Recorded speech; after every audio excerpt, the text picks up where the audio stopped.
About 40% of babies born in the United States are to unmarried mothers. 42% of those mothers are single and facing childbirth alone. Most of these mothers are young adults who live in poverty, without education beyond a high school diploma.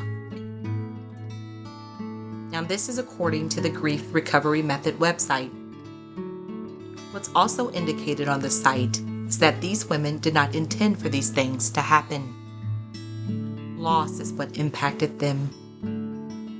Loss by breakup, divorce, death, and a number of other examples. Loss can be painful, but especially difficult for a single mom who has to care for children while suffering, without help, suffering alone, and sometimes without a social group. I'd like to discuss today with you single moms and grief. I'm Vanda Mitchell. Thank you for listening.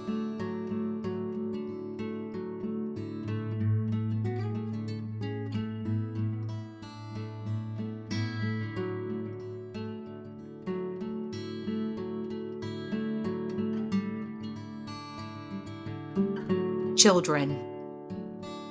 They must be protected, educated, loved, nourished, provided for, taught to respect others, socialized into society, and naturally to learn how to be a part of a family and to relate to others.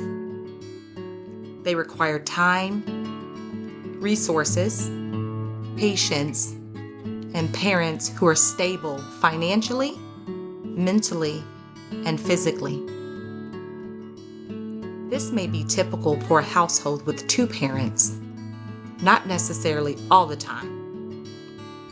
But often, single-parent households face poverty, lack of resources, lack of social support, and present with psychological distress. Brookings in 2024 pointed out that 32% of single moms experience moderate or severe psychological distress. This is compared to 19% of married mothers. Similarly, 38% of single moms live below the poverty line compared to 9% of married mothers. Single families, households, are less likely to spend time together, with some mothers or single fathers working more than one job to make ends meet. Stress is transferable. This stress transforms to heightened interactions with children. Children may face loneliness and guilt. At times, the children have to step into the role of absent father or mother, impacting their development and social years. Substance abuse, depression, and anxiety are typically present in both the single parent and adolescent.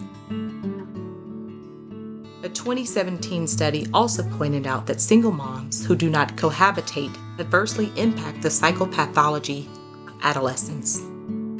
Not only does single parenthood adversely impact the parent, the children too.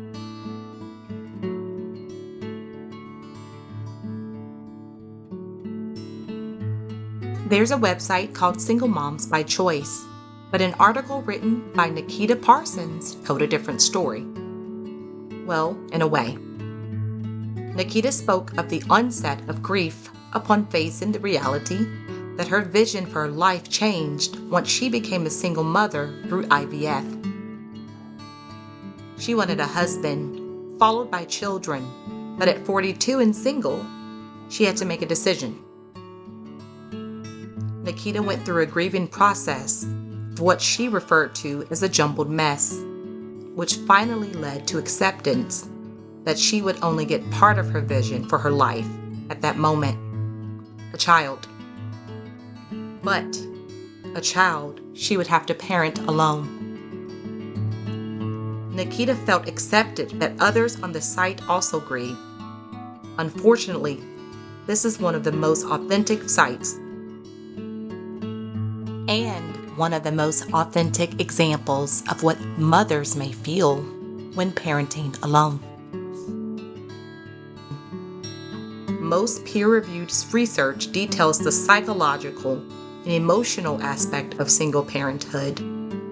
While this information is beneficial, it fails to help mothers identify that they may be in a long-term grieving process. That loneliness, stress, anxiety, and depression are not standalone, but variables in a complicated process of bereavement. That maybe grief counseling could help shape their healing journey and increase a hopeful future.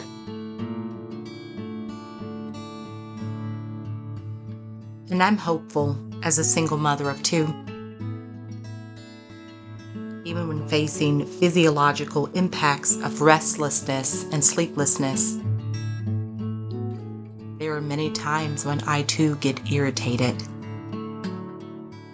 But I find a lot of joy in my children. I got to take them to Walt Disney World. I drove on my own. And it was one of the most exciting experiences ever. My son and daughter both play soccer, and they are both black belts in Taekwondo. And I'm very proud of them. I'm even proud of myself that I had the opportunity to put them in both activities. I know that's not typical for single moms. How was the game, Judah? My game was good. I kicked the ball out and helped my team out a lot. I was kicking the ball out, and one time I saved the goal. I had to boot that ball out. It was so fun, and I loved that my mom and sister was there with me. Aww. And it was just very fun. Bye. Bye-bye. Research in 2024 linked depression as an outcome to single parenthood. Divorce and loss of a partner were listed as risk factors associated with single parents' challenges with mental health conditions. Single mothers and fathers struggle financially, impacting mental and emotional well-being. This directly impacts their communication with their children, stress, and overall capacity to function in a balanced state of mind. Social stigmas are also prevalent. Divorced single moms experience what's called self-stigmas. This is when they infer negative stereotypes about themselves based on societal operations and based on the way that society views single moms. These mothers and fathers deal with worthlessness and sometimes suicidal thoughts. They are burned out. They're isolated. They're embarrassed. They're lonely. They feel shame. They feel like failures. Unfortunately, there's limited to no research on single moms experiencing grief. Most research focuses on how single-parent households impact the child's mental health, with some on single parents from the perspective of emotional and mental health. There is even more limited information on rehabilitation efforts for struggling single moms. Though there are resources available for families living below the poverty line, what can be done to provide true hope for these families, for these mothers? What can we do to create real, long, and lasting changes that impact generations?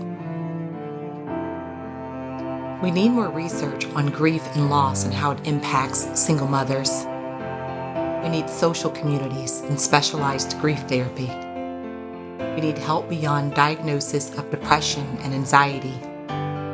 We need programs to help navigate a world set up for the success of two-parent homes. We need to be understood. We need to be enough. We need programs to help build the self-concept. Though resources are always great and helpful, especially for people who are struggling financially, it's really important that there are programs built to help people become more independent and not reliant on those programs. That requires education and commitment to humanity as a whole.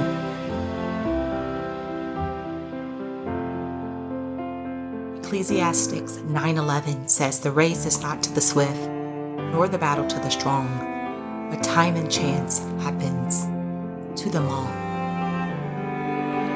So endure, just like my two kids are here, enduring through this little race that they were on their own.